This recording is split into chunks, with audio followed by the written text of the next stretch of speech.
Blessed love everyone. Welcome to my opinion. And if it's your first time here, I want you to subscribe, like, share, and just click the little notification bell. Right, that's all.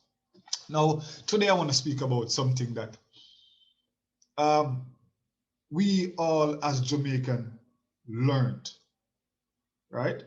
And it's see and blind, ear and deaf.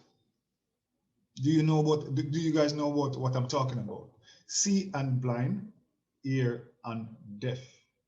So we have a school system that is teaching us from all that time. So when we see something, we should. When we hear something, we should. Now, we're going to take that up to crime.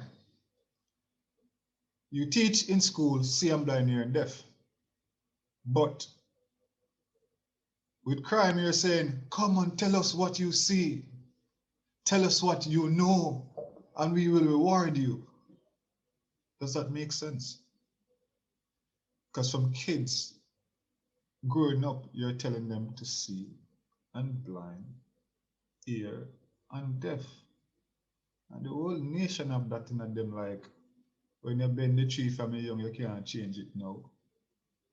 Plus, at times fear comes in it, and at times politics comes in it.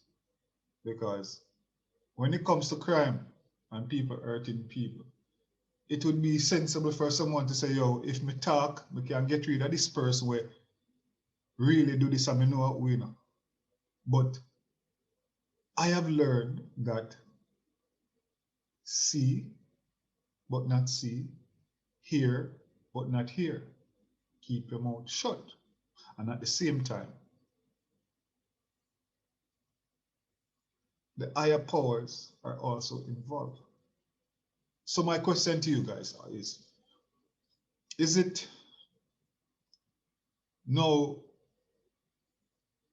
at a point that we need to look at what we teach in school so it can also help the present day activities?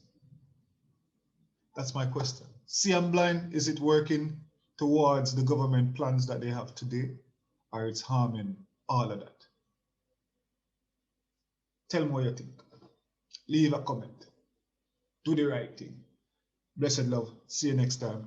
This is DJ Blue. And I'm out. Nigga. Hey,